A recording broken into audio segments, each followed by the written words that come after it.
Hi! Hey guys, my name is Chanel Perillo, and I'm a casting director and producer based in Los Angeles. I've cast shows like Drag Race, F-Boy Island, the Real Housewives franchise, and Million Dollar Listing, to name a few. I want to welcome you to Shut Up Chanel, a podcast where I take you through my LGBTQIA+ journey, while each week I get to chat with the queer royalty that helped shape me. Buckle up, because I know you're going to want to tell me to shut up. Shut up, Chanel! Shut up, Chanel! Chanel, shut up! Shut up, shut up, shut up, Chanel! Shut up, Chanel! Shut up, shut up, shut up, shut up, Chanel! Shut up, shut up, shut up, Chanel! Because I got the good ones on. So yeah, you I'm got always those. curious. You got those expensive ass headphones that I want to get.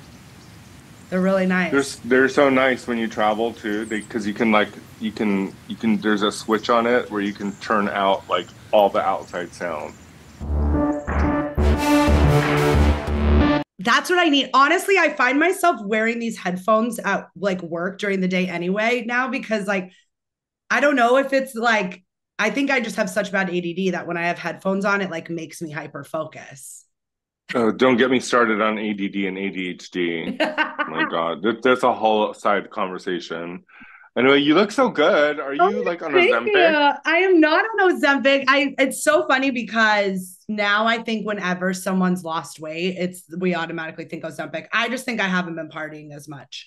But before, let me like give like a quick little intro because this has been this has been a long fucking time coming for me. I think about this every week. So this is huge that I'm doing this right now for myself. I've been wanting to do this for so long. So welcome to the pod, my sister, my drag mother, my family, winner of RuPaul's Drag Race Season 3, Raja. Hi. I think that's kind of like the given intro, right? It is. If you were like before season 7, then you go hi, right? Yeah, I also like welcome to the stage, Raja. I feel like I just don't even. I'm just really excited to be here with you right now. I want to start with how did we meet? I want your story of how we met. Well, okay. First of all, there's multiple layers to this how we met story because Shut Up Chanel, which is what your show's called, right? Yeah, I mean, yeah. Of course, that's like Shut Up Chanel is like your tagline. Well, Chanel, when we first met her, when we first encountered her as a drag community, she was a PA on Drag Race and Drag U. So that's how long ago it was, like over 12 years ago. She was in her early 20s and she found herself in the magical land of World of Wonder. And she worked as she basically got our coffee and like took us to the bathroom to take shits. And she was the PA. Mm-hmm. But very personable, and we all immediately gravitated and connected to her, and she was really kind of building her addiction to drag through World of Wonder and working at Drag U. And because I remember on my season you would always talk about Raven. You're like, oh my God, Raven this and Raven that, right? Because Raven was like the first like fiercest diva you'd probably ever encountered. So yeah, Chanel was really young. She was like fresh out of college. Did you graduate? I went to FITM. I graduated, and it was 2006 when I graduated. I was literally like about to move home to San Diego. I wound up with a PA job on Drag Race. I was like, had just broken up with my boyfriend. I was single, hating men, and I fell into like this drag universe that I became obsessed with at the time. It's so funny because now I'll see younger girls obsessed, and I miss that. Like I miss that like excitement, Yeah. But it was beyond that. I mean, like it was like when you met a group of drag queens that were in a very certain situation. We were all competing, and we were in this really lockdown sort of jail environment. And you were like the what do they call the jail people?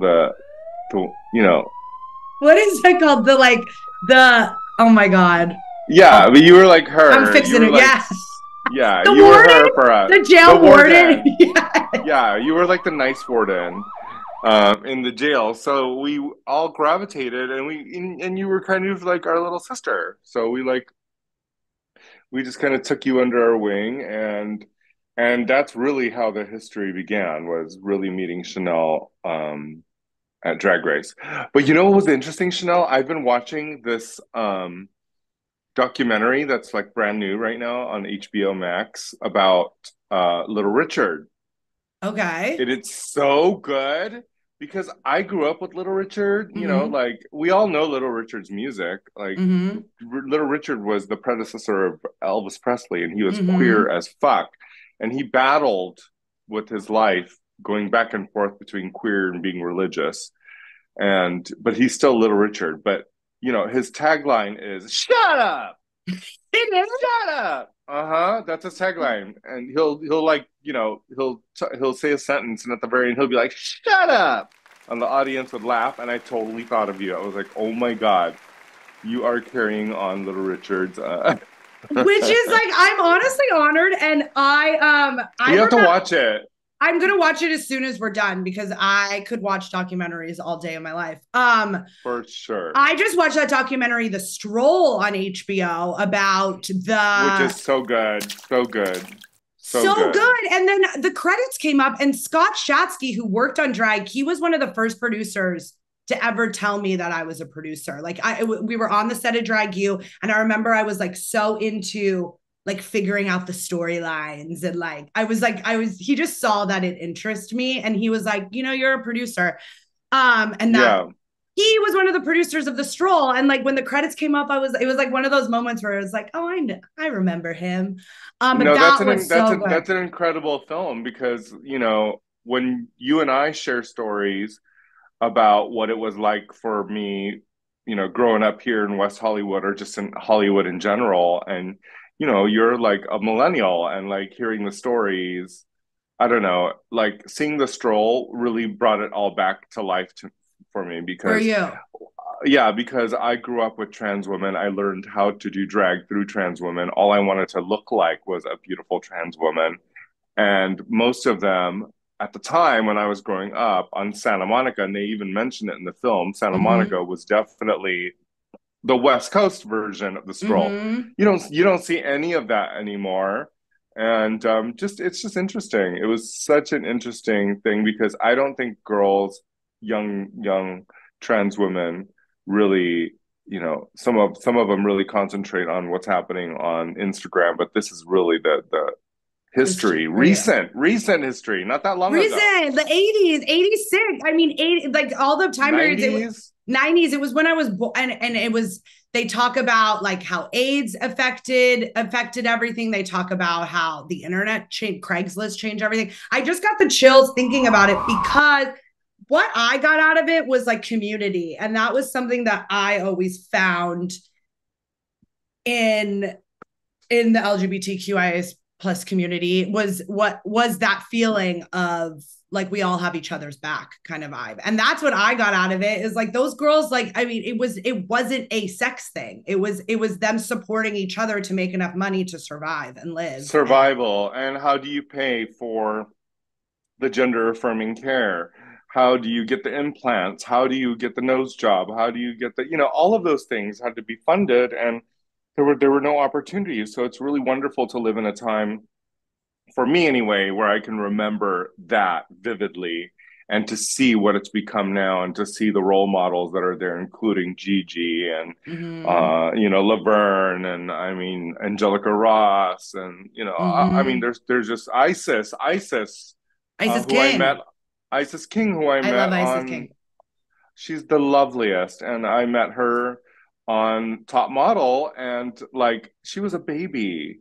She was an extra on the episode because it was kind of like this uh, episode about homeless something, and the girls had to dress homeless, and Isis was an actual homeless. Like, it's problematic, the whole story. But anyway, Isis, I was there. America's Next Top Model was so problematic. So But I think problematic. everything was. I just like look back on anything that like even Hmm. like gays were like a part of, and it's like all so problematic. Like if you watch like old episodes of lots of shows, it's Or Project insane. Runway, like when Christian Siriano would be like, "Oh my God, you look like a hot tranny mess." Well, that was kind of funny in 2011, and everyone was okay with it. But now, no, No, like how we're technology has changed so much so rapidly. I feel like everything's moving really fast. And maybe it's like the time that we're in, but the fact that just like 10 years ago, like even like my verbiage has completely changed. And I've learned so much. And I used to think I was like the wokest like girl that like knew all the lingo and stuff. Like it's all different from when I was younger, even. You know what I mean? I yeah. remember when you guys all first started calling me Mary, and I didn't even know what that was. Like I was like, oh, they need like hamburger Marys. And like then I would go home and do all this like research and find out like, you know, like where Mary came about and that it was actually, you know what I mean? So Well, I feel like the word Mary is making its own resurgence. Like, it's really coming back because I've heard like young queens like refer to me as Mary, and it makes me so happy because like Mary to me is like a forever gay word. mm-hmm. Like it's just part of it's part of our vocabulary, our dictionary, our glossary. Mary. No, I remember the first Mary. time you called me Mary, I was like, I've made it. Like, because I would see you call like other people Mary and stuff, and I would be like, one day, I was just telling Manila, like, I remember because when we were all on set, it was like there wasn't Instagram, YouTube was like not not what it is now. There wasn't all we had was Facebook, and all of you like had so many friends, and I remember like hanging out with you after the show being like, will you add me on Facebook please? And you'd be like, I have to get rid of some friends to add you, because it was back in the day where queens would just say yes to every friend. Yeah, because we were fresh off MySpace. So it Yeah, was like it was all about collecting, but like Facebook limited us. But how funny. How funny. It wasn't I that long know. ago. It wasn't that long Yeah. ago. Well, I'll tell you, like, okay, so I remember, yeah, like I had like a couple queens under my belt because I had done Drag U. Raven was like God to me. It's probably because I had seen her perform at Mickey's once and like it changed my life. And then I just got thrown into season 3 into like some of like the best queens that have like ever come out of the show. Um, I agree. I am in love with Drag Race. Like my fondest memories are up until season like 6 and 7.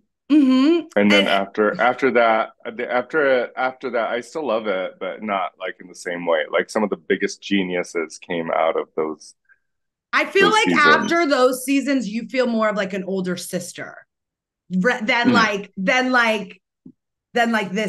comparing yourself to them. You know what I mean? Because they're Well, I babies now. always do. Yeah, I always do. I always feel like the older, like sister, the auntie, and I like that role. I actually really enjoy that role in the Mhm. drag race world, or just in general. I just like that. Like I worked for that, you You know? did. No, you did.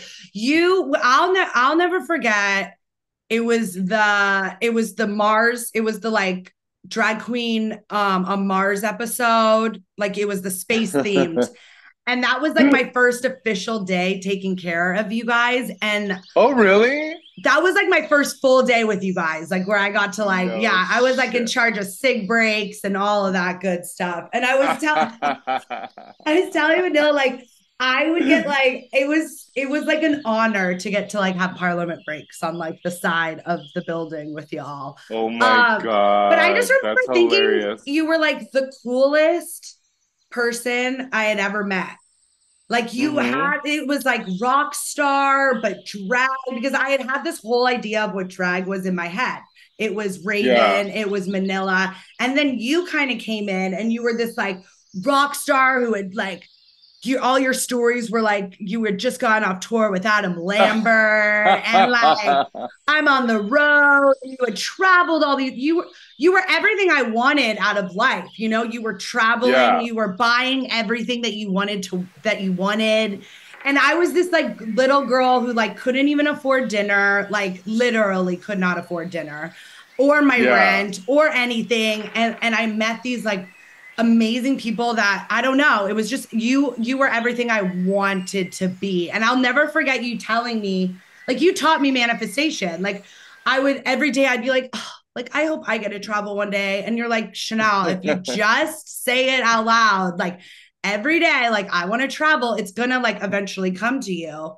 Oh my God. And then it did. And it came by the Queens. Honestly, like without touring with the Queens, that is kind of what like jump started me even I remember getting excited to go to like middle of America, like the gigs no one wanted to go to. But to me, I was like, I want to see America. Like I want to see what these little towns. And the coolest part of it all was that like, we're not just traveling, you're traveling to like the gay community of whatever city you're going to. So it's getting to see like your community all over the world. I remember being like, a gay bar is a gay bar no matter where you are in the world. It's kind of true.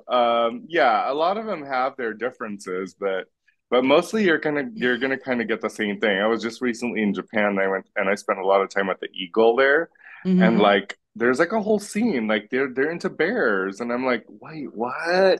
Like, you know, but travel is such a wonderful part of all of this. Yeah, you're right. I guess I was 36 when I was on Drag Race. That's how old I am right now. That's so weird. Okay, you see what I mean? So if you can imagine, I was already at a place where like I had already built a career. I had traveled the world. And so I do admit that I was a little bit snobby on it because I was like, none of y'all could touch me in that department. Like I'm worldly as fuck. And so I came in with I came in with this little bit of cockiness because I was like, don't mess with me. Like I know what's up. I've been around. She already had hers as. Well, and you, it seemed you had this, and that's probably what attracted me to you, like, because I love a fucking challenge. And you seemed like a challenge to break through to. That's so funny because the last time I was on Drag Race on All Stars, that's what the PAs used to tell me.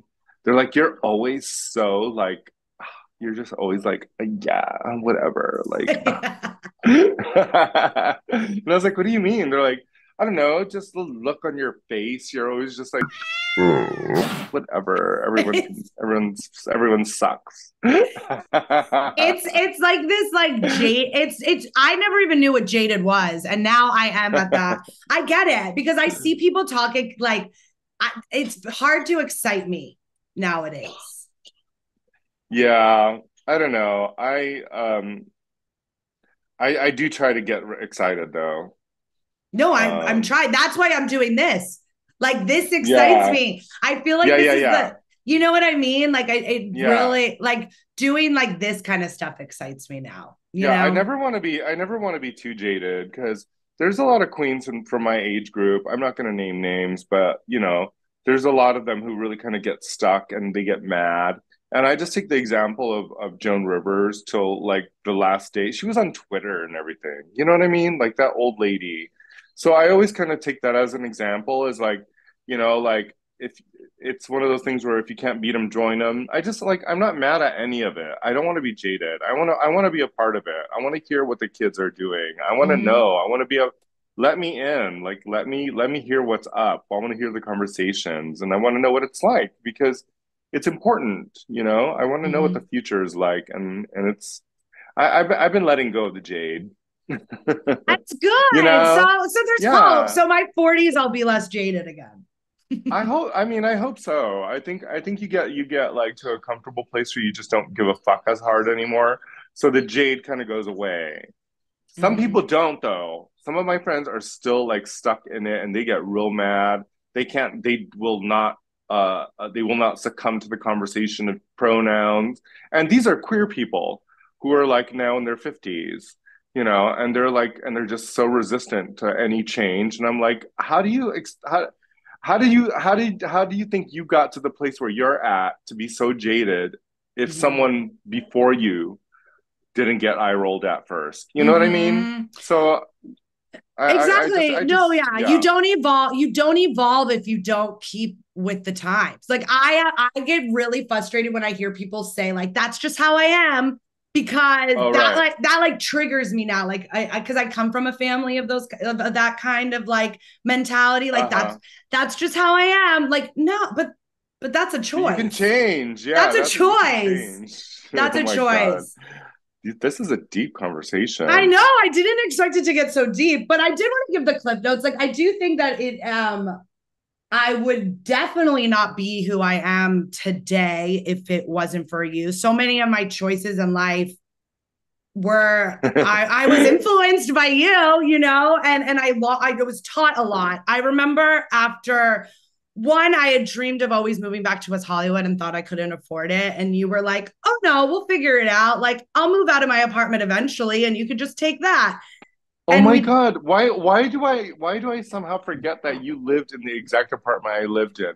I think we're just like hand in hand, like going through life so quickly that every once in a while we have to remember these parts. And I'm like, oh my God, Chanel lived in my little apartment. The same apartment that was in the quote unquote audition video that I did. Um, mm-hmm, tiny little space. it was a And that was closet your first like apartment solo. by yourself. Yeah, it was my first like no Mine roommates too. and yours. And that's why and it was the perfect location. It was a perfect location for someone in their early 20s who like you don't need like I was always out. When you're in your early 20s, you're like never home. You need a place to like pass out Exactly. It in. was the That perfect pass out spot. It had that little rooftop where we could lay out and get a tan. mm-hmm. And I Mm-hmm. used to when after Drag Race, I was like so addicted to Raja that I like literally I would be like I remember I like asked to drive you home from set. Like I was like a needy girlfriend that like did not because I just felt like there's a bond. I was talking to Manila about it. Like there's this bond of like it's like you're in jail with people. It's like you're in jail for like 2 months and all you do is see each other. So then it's like leaving camp. Like when you leave camp, like you miss your friends. Sometimes kids like freak out when they leave camp because they're like, ooh, that's how I felt. And I knew you lived in WeHo. So I was like, oh, it's like we could be friends. Like we're gonna be Yeah. friends. Well, you were so fresh onto the scene. You were from San Diego. Your conversations mainly like Tell me. were well, they involve like your sorority sisters and like I your was San not Diego in a college. sorority. I don't know what the fuck you were talking about. You were like, yeah, my girl's from college, and we were like, college, like, ew. Um, no, so you were a very different girl, but what is always really special about Chanel is that, man, you learn fucking fast. Some straight girls, some cisgender, straight identifying. You're mostly straight. Mostly. Mostly. I You're say pretty fluid. pansexual now because it's the best. Like it's the best What umbrella. sexual? Pansexual. Oh, Pan, yeah. I could see you as Pan for sure. But you're mostly a straight girl. But you were like this like little like San Diego like annoying girl. And we were like and we called it out real fast. We're like, we love you. Specifically me. I love you. So I'm gonna tell you right now that this little crybaby whiny, oh, curl my hair, uh, like just grossness is What? not going to work with us. It's not going to work with us. Do you want to hang out with us? You must not act that way. And you are a perfect example of a fag hag. Fag hag, yeah. Yeah. Yeah, you're a fag hag that like learned real quick and really kind of figured it out fast and grew with it. Like really grew with it. It's a very unique story because some of these girls don't understand. They think that it all ends at endless mimosas at a brunch. But no, you were like, hold on. These people are fun. They tell me how it is, and I'm becoming a better woman every fucking day.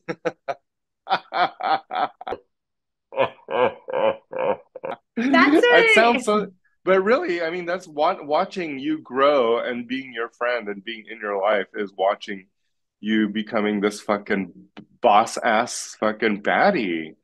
Oh my And I love God. it. But you're also like a homebody, like you're a normal girl too. You're like, yeah, all of your friends are important and you know how to act, and that's because a bunch of queens fucking told you what was up. Yeah, no, and drag queens like drag queens prepared me for everything in life. Like it's not just, and that was like one thing when I would start to realize that I was implementing these skills that I was taught. Um, it like translated into my work life, into like my relationships, all that kind of stuff. Because like I just think anyone that's like a woman or anyone like there's just this insecurity that you have, and drag queens really kind of taught me how to like kind of own your insecurities in a sense, and For that's how sure. And that's how laugh at it. And and laugh laugh at at it. it. I mean, that's how Shut Up Chanel came about, because it was like when you guys had to be on ice and I would tell you my mom's disco stories, you would be like, shut Shut up, up. shut up. And then it just became this thing where I was like, oh, like if, and then everyone was just saying, shut up, Chanel. I'll never forget, we got back to West Hollywood and you started bringing me out to like the bars and stuff. And you started saying, shut up, Chanel, and other drag queens. I think Detox had like heard it, or like people started picking up on it because you're a trendsetter. And then it was like everyone's yelling this at me, like, let me just take the drag queen's advice. And then I changed my when Instagram first came about, I was like, what's my name gonna be? And I was like, oh, shut up, Chanel. Like, then if anyone ever tells me to shut up again in my life, like I own it already, you know? I love Um, it. I love seeing your evolution. I mean, we both watch our evolutions together and we talk about it, and that's my favorite thing too, because like we'll check in with each other and be like, oh, the day, what I mhm. went through, and we'll be like, and we'll just check in and You but like like know seeing though, you know, in a weird witchy way. Like you'll text me when I am like on the couch, like in the worst mood, like thinking everyone hates me. And then I'll get like a text from you. And that's what happened with this pod. Like the second, like I literally was like, I've been putting this off for 4 years. Like I've been thinking about doing podcasts for 4 years. I really didn't yeah, like think about it until last year when Marco and Chris got me these microphones. But I was like going through a hard time, like super depressed. And so I've just been putting it off and putting it off. And you I texted love me it. like, what's up with the pod? And it was just like the sign from the universe I needed that day. Like, just fucking stop worrying. Like, I was just Yeah, here we so, are. here we are doing it. And I'm going to feel so fucking good and so excited to smoke a joint when this is over.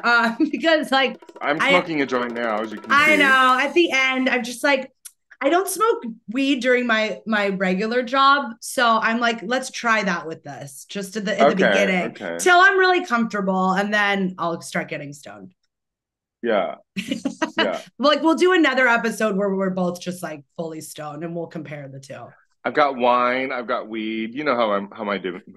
What is it? Saturday? Yep, sounds like Saturday. I was gonna Oh, text you. I was gonna text you too. That's another thing is like I met queens, and like when I met Raja, I was like, oh, we're the same person. Like we love to smoke weed. We love to drink wine. I love watching people create. Like I remember the day I felt like we became friends was the day at the, and oh, me and Manila could not remember the name of the hotel. We were at the Custom Hotel. I just remembered it. We were at the Custom Hotel and it was like a dark day, and you guys were allowed to work on your looks for the next episode. And oh, epic. we were in that communal room, and I had texted like the EP and was like, if I get a bottle of wine and like monitor it, is like it okay? And they were like, yeah. They were like, yeah, Chanel, that's fine. It's like a dark day. And I went and got us wine, and we just like sat around and I watched you guys like make. I remember you made I made like 3 The hats. opulence. What's the opulence? The one with the writing. Right. What was the one with the writing? I own everything.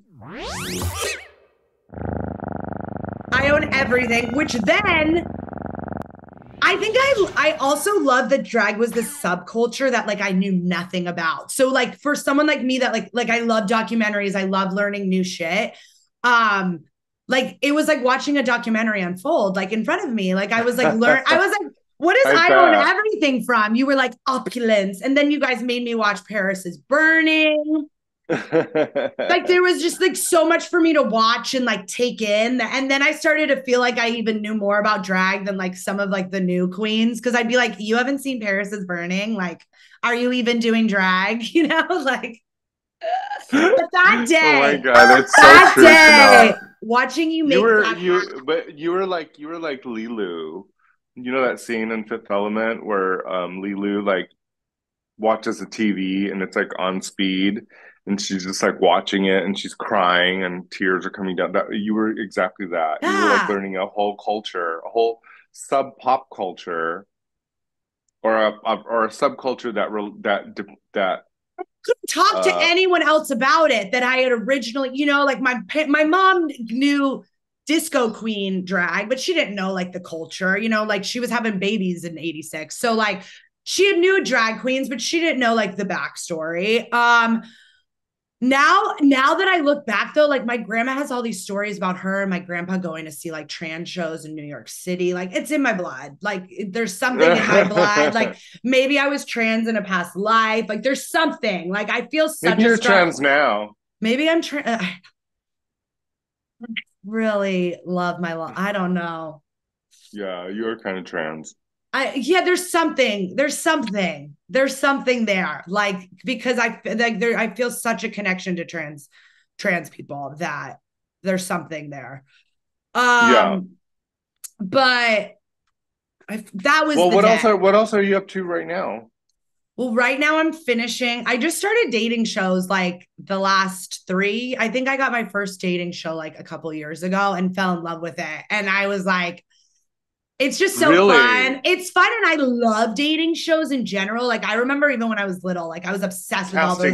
Casting them. Yeah, casting. So I'm casting the contestants on the dating shows. So like the interviews are so fun, and like talk about like getting to see like the next generation, you know, like I'm learning, like I have them teach me the Gen Z lingo, like the dating. Honestly, I'm learning like mostly every girl I talk to now is fluid or like in touch with her bisexuality, which I think is so so different. I love it. You know, like I'm just like I like Gen Z.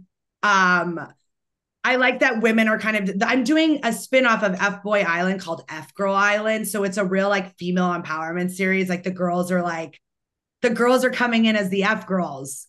And the nice girls. How fun. So like these girls are just talking about how like they're taking the power back from men. I don't know. It's just such a fun show. And I do these amazing interviews.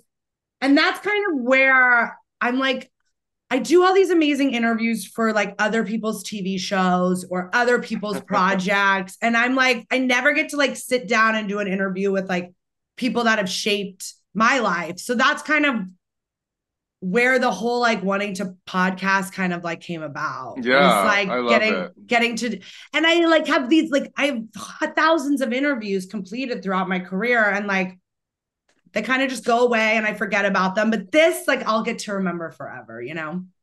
Yeah, I love doing the podcast with Delta, but Delta is doing so good on her own. Doing very Delta. It's one of my favorite things to watch. I will get stoned and just sit there and laugh and laugh and laugh because listening to her it's like it's genius, you know.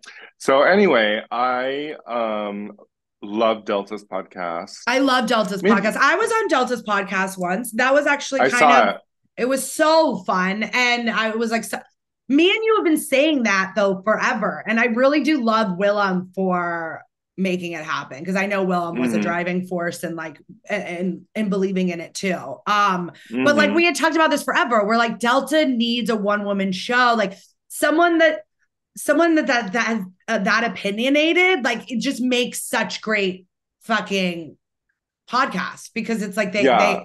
they're opinionated and they have something to say. And One now day she I'd has an love her. audience. I'd love for her. One day I'd love for her to graduate to do one woman shows.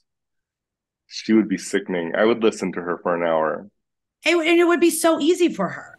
Yeah. What else? I did also want to talk about you teaching me. I mean, there's a couple more things I want to talk about that you taught me. One, you taught me how to host my first party, which Oh, I did. What you did I say? So like, okay, so I just started What hanging was out. it? What was the party? So the party was Avita, the original Avita, not the one that everyone knows today. It was the OG, the first one. Andres Regal started it with Luke Nero in Hollywood at this club called Block. It was like it was like a straight club during the week, but like on Tuesday nights, which is crazy because it was a Tuesday night. On Tuesday night, it was their gay night. And I'll never even forget, like, even the bottle service staff was like their normal straight club staff. And they got they would like come in like Halloween costumes every week, like thinking they were like in on it with us. Well, I feel like even bottle service then was still kind of new.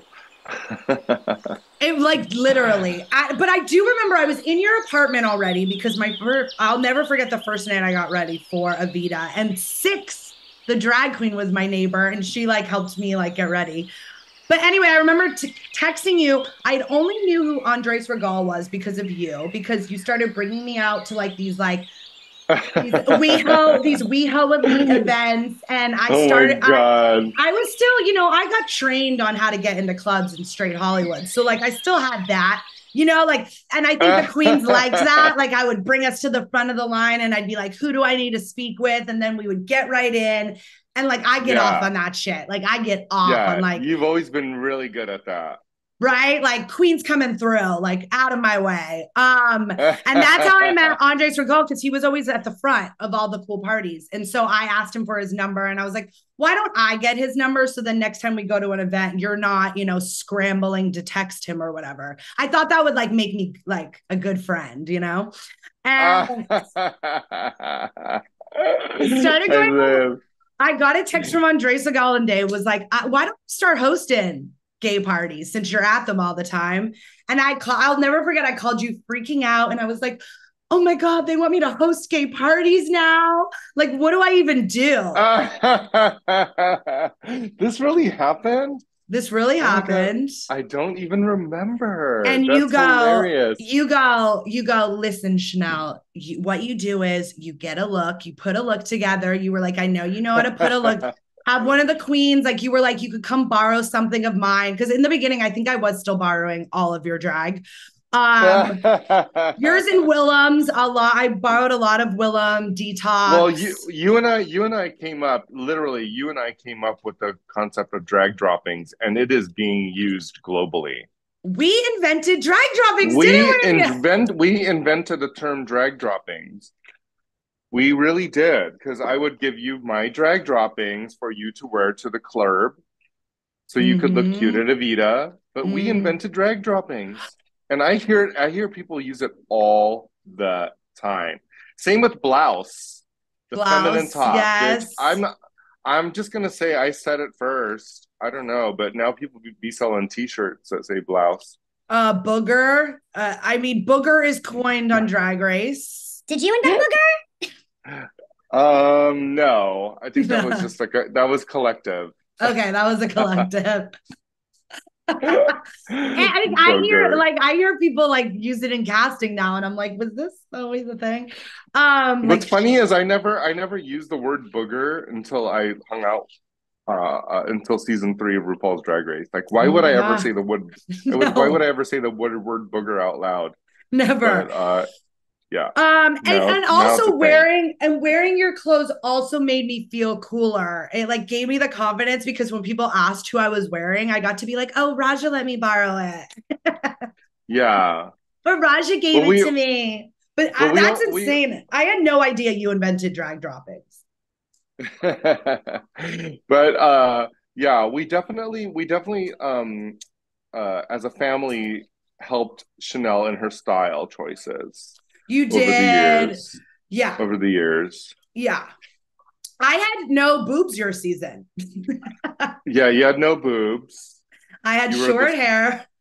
and you dressed like Punky Brewster. Pandora Box still calls me Punky Brewster to this day. Well, Pandora Box would.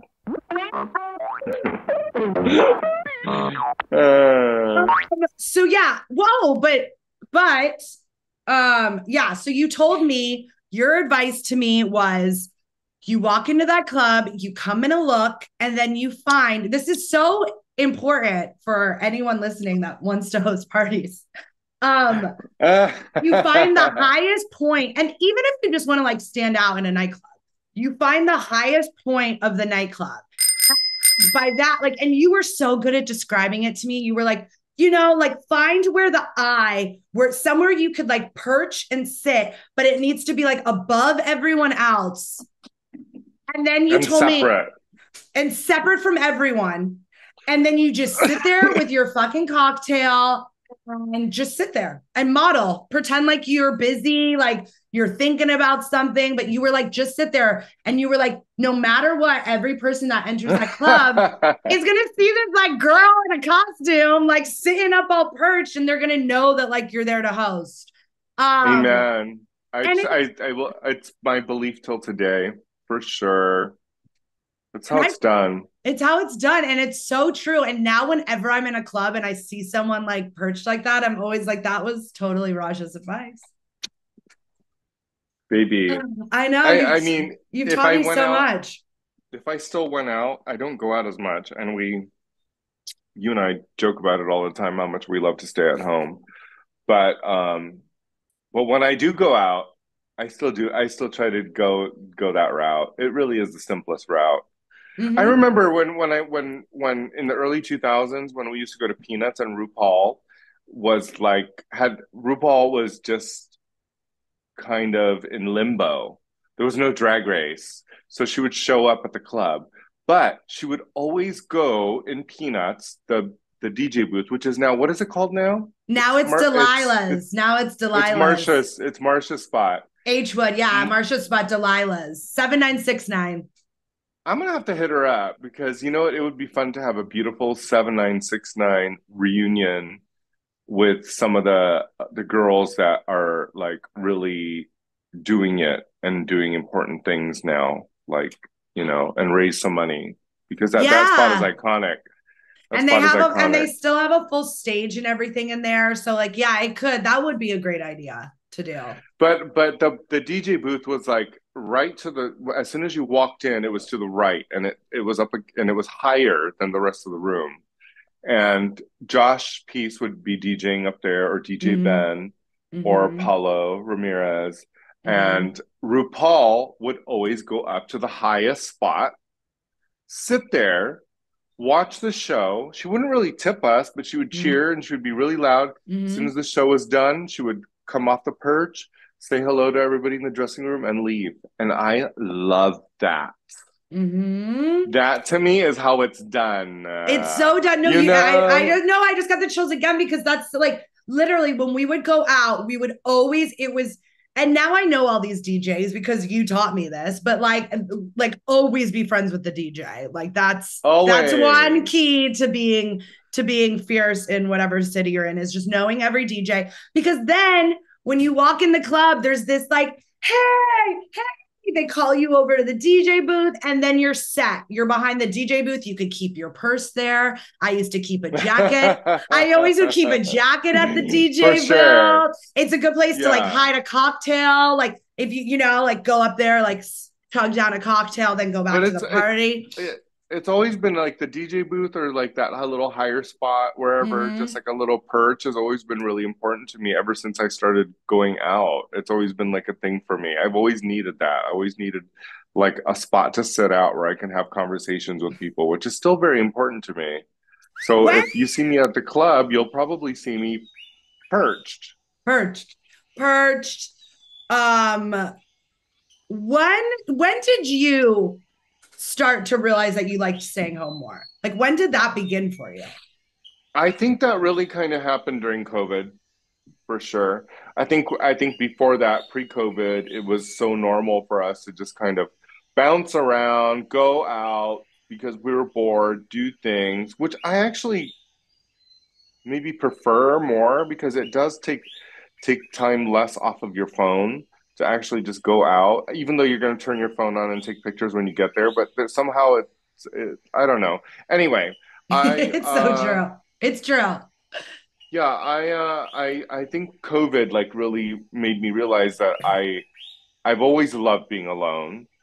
Um, and I began a relationship during COVID, so there Hmm. was that. So I just realized that I really love being home, and home became something that was like so important to me. And I was just like the hangovers weren't that fun, were not cute for me no more. That's Like what it I is. want to party. That's what it is. It's not That's that what I it is. can't. We don't want to stay in. We just can't handle the hangover anymore. That's what it is. It's fine, and it's okay to be like I did it longer than I should have. Most people like would have Well, that's what I like was gonna say. That's why, because it took you longer. But I think if COVID would have happened before, then it probably would have started it. And I think yeah. come off COVID made Drag me. Race. You came off Drag Race. Co- You won. So it was like that was your time. Like that was your time to party for like the next, 5 years. Like you were the Diamond Crown Queen. You weren't staying in.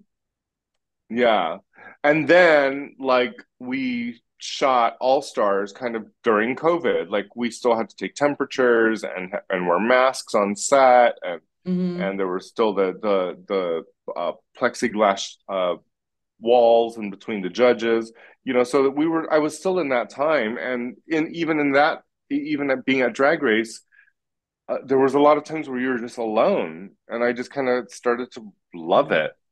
I just love Exactly. it.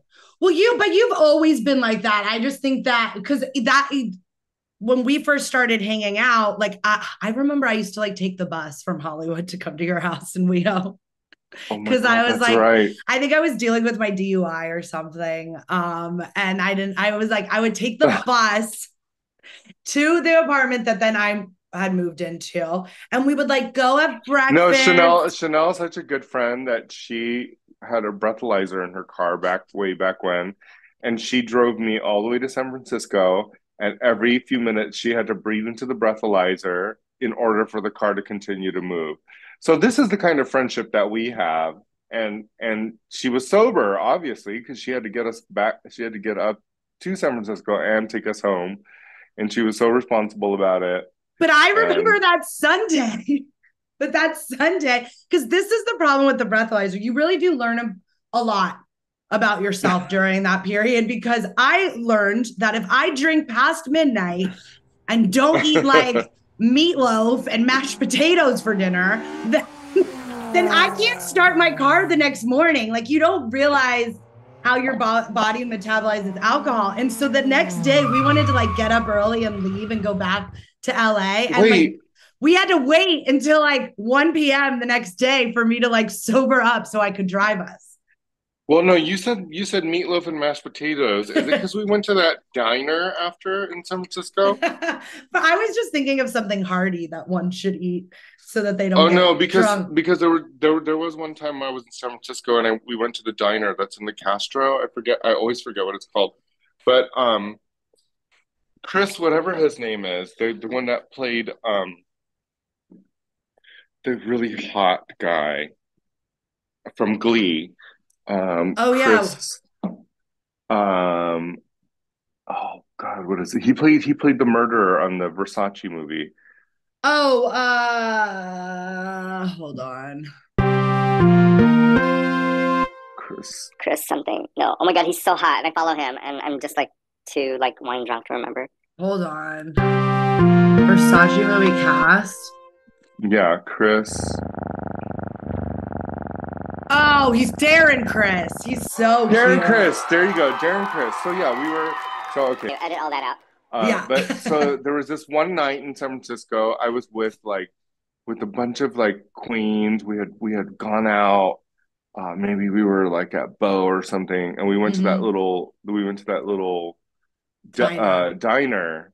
Mm-hmm. And after we finished eating, this group of people, small group of people, maybe like five or six of them, including Darren Chris, who I had no idea who he was, but he was Mhm. cute as fuck. He came up to the table and he's like, "Oh my God, Raja, we just wanted to say we love you and we're such big fans." And we're part of they were doing a play in San Francisco. I think they were doing Hedwig and the Angry Inch, and he was headlining. But I didn't know who he was, and he was so cute, and I thought maybe you were there that night. Might No, have been. you would remember that. I might have, but I feel like I forget.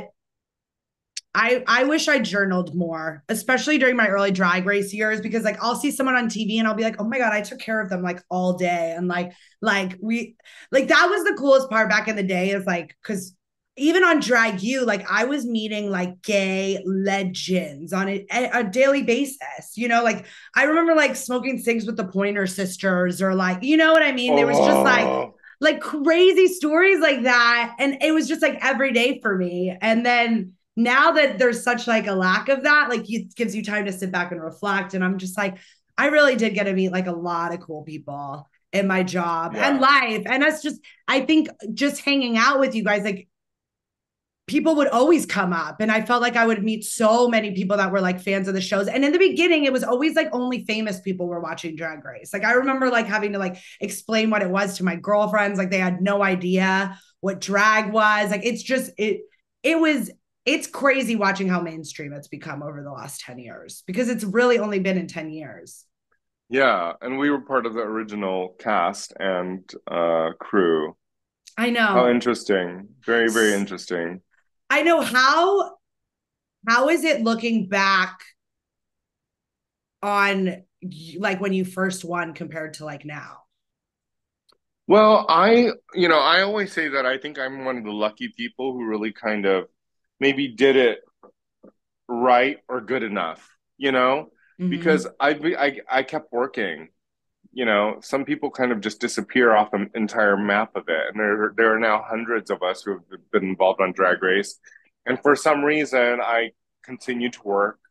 And since I've been on All Stars, I'm working even more. Mm-hmm. So I'm so thankful for it. Like I never thought that in my life this would be the life that I would be living. I live in a very comfortable and fun apartment. I like bills are pretty much paid for. Life is pretty darn good right now, and I just feel really happy in the choices that I've made. And right now I'm making choices. Like that's actually what I'm doing. I'm at a fork in the road in my life right now where Mm-hmm. I'm just like, what's next? Like I love drag, love performing at clubs, love coming up with one woman shows when I can do them, Mm-hmm. love coming, but like I'm at a fork. I really am, and I'm also a lucky person, not a lucky person. I'm a talented lucky person in the fork in my road. So I trust in my choices now, especially being 49 years old. And whatever's coming up next, I think is going to be fine. I'm going to be able to continue being as comfortable as I can. I'm not a rich person. I'm enjoying my life. I enjoy staying home. I enjoy my friendships, my very close friendships, especially with you. Mm-hmm. Um, I'm just down for that, you know. You I think in the last very rapid 13 years of our lives together as friends, um, a lot of shit has gone down. I mean, we've both lost parents in the We both last 10 lost years. parents. The world looks different. The conversations are different. Politics are different. Um, yes, and we lost parents, and like we've had some good big reality checks. But I think we're ready. We're not those girls who are not ready for the next step, you know? I mean, I was gonna bring that up. As traumatic as it is, literally watching your. I mean, I'll bring up father since that's where we share. Hmm. The death is like there's something about watching like someone that you like look like Saul was like the strongest person in your life. Like watching them dwindle into nothing, it wakes you up a little, it like a really wakes you little, up. not even a little. It wakes you up to like a level of like, okay, here we are in life. This is going to be what all of our endings may look like. No one is exempt. The calmest person living in life could have the most painful death, and it could be something that That's you that's what don't that's what I kept know. thinking. That's why when people are like, even when people talk about that's even where I got to the point where I'm like, people that are like, oh, I can't change. It's like, yeah, you can, and we all change, and when you're at the end of your life, it's like, yeah, it really woke me up. And I will say though, like you going, because I was friends with you. I just like remember you going through that with your dad, and I remember how well you did it alone. You never asked for help, and bringing it back to that whiny girl that you talk about is I wanted to go back to that girl so many times, and I did. I'm human. I was not perfect during it. Poor Marco. When I was losing my dad, like I would have those crybaby moments where I think I just wanted, you have this vision in your head of when you're losing a parent that everyone's going to come around you and they're going to hug you, and no one does. They do, but it's not that feeling that you thought it was going to be. Oh, for sure. You have to take care of yourself. Yeah, definitely. It's very humbling. It's very like, oh my God, like this could be happening to me, and I hope that somebody would be there to make sure that is comfortable for me as that happens. I don't know. I don't think any of these conversations are macabre. I think these are very important ones to have. I think that death in America is imminent. And so I don't know. Things seem so volatile, but it's also times when you should be telling people that you love them even more because you don't know, especially where we live.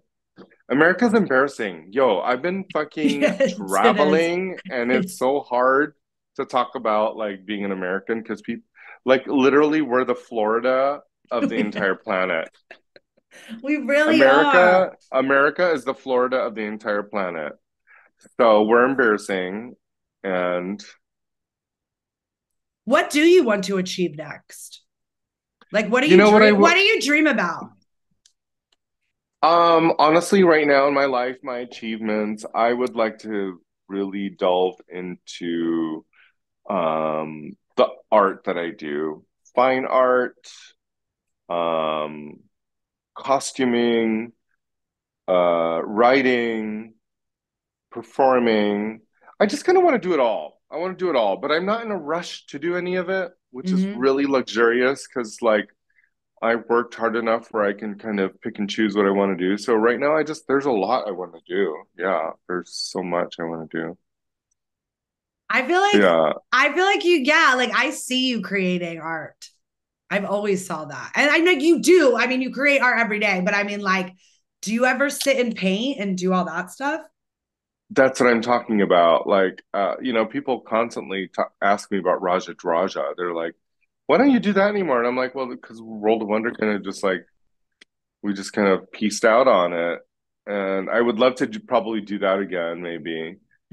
Start doing that for fun, just for fun. And maybe a Patreon or a Twitch.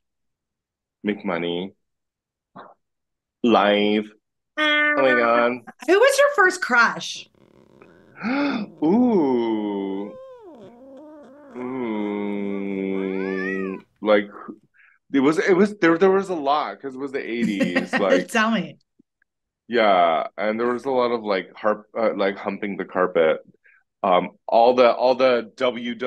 wrestling stars, Hulk Hogan and Roddy Piper. Yeah, I humped the carpet watching the Magnum PI.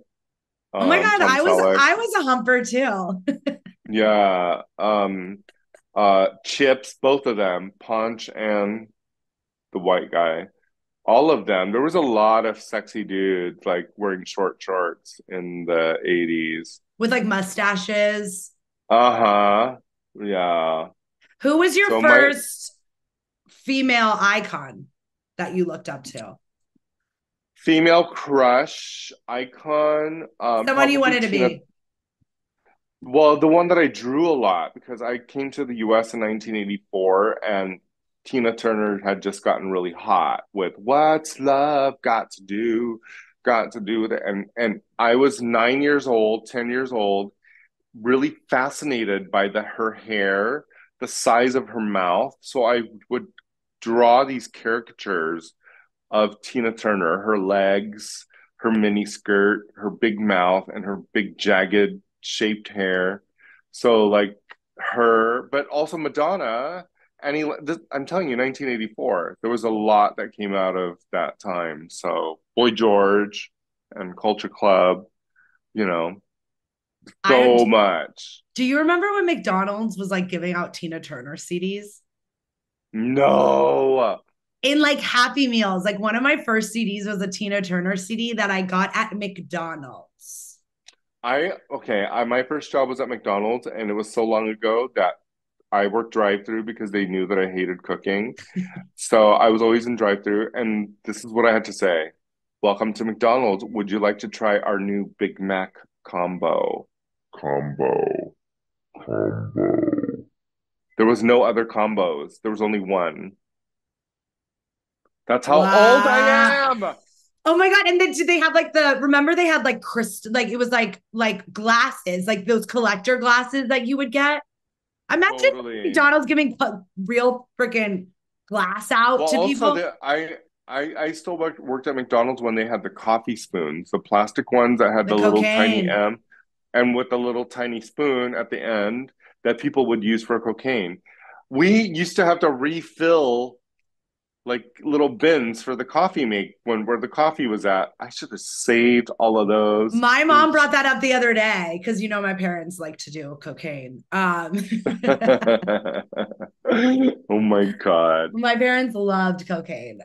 Your mom looks great, by the way. I saw the photos of her birthday. I would tell her.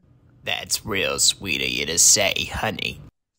Do you know that my mom thought that Sutan and Raja were two different people this whole time? Oh my God. I'm still not convinced.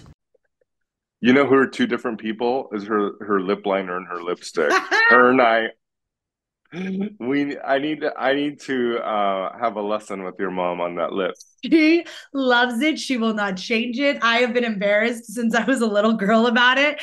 And then now girls like started doing that. And my mom was like, see, I tried to tell you. Like I mean, who's really the trendsetter here, me or Raja? She's right though. It's back. It's totally back. Like, she just kept the same makeup application from 1982 until now. She just never changed it. And the same hair too since the 80s. She just is really still in the 80s. Staunch. There was something else I wanted to ask you. Okay. Honestly, I feel like we talked about such good stuff. I feel like I learned more about you.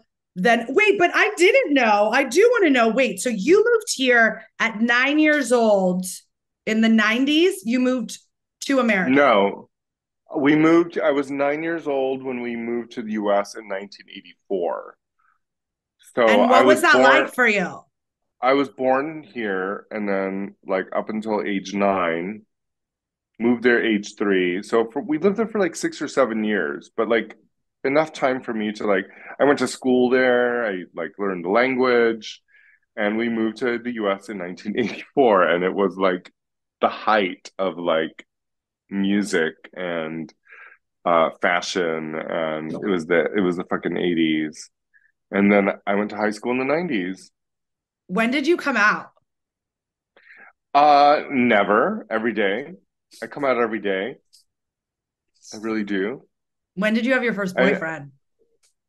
My first boyfriend, I was 18. Okay. And Everett was 19, and we're still good friends. He's a bear now. You also taught me that you taught me about like it's okay. I remember you taught me it's okay to have lovers. You know what I mean? Like it was the first female empowerment thing where you were just like, you were like, Chanel, like you don't need to have just one great love in your life. Like you might have many, many loves. Like and lovers, and that was something that still always believe stuck with it. me. That was something that always Yeah. stuck with me that you told me. I still believe it. I believe that. I think you can have soulmates. I think you can have different lovers, experiences, and they come and go and they happen. But yeah, I think it's important. I think it really feels alive. But for like younger kids listening, like I do want to back it up a little. So like you never came out, like that coming out wasn't a thing, or you just never felt the need to, or like what's the story with that? Well, mostly my parents were keeping me in. So that was the issue. It wasn't me coming out. It was them keeping me in. So there was no coming out needing to happen. There was no like, Mom and Dad, I'm gay. They're like, oh shit, our son's gay and we're the preachers and the heads of a church.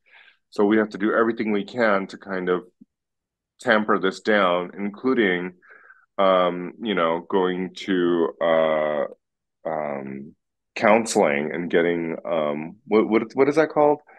The conversion therapy? Kind of conversion therapy. So, I had to go through that. So there was no coming out. It was just kind of like, let's keep it in.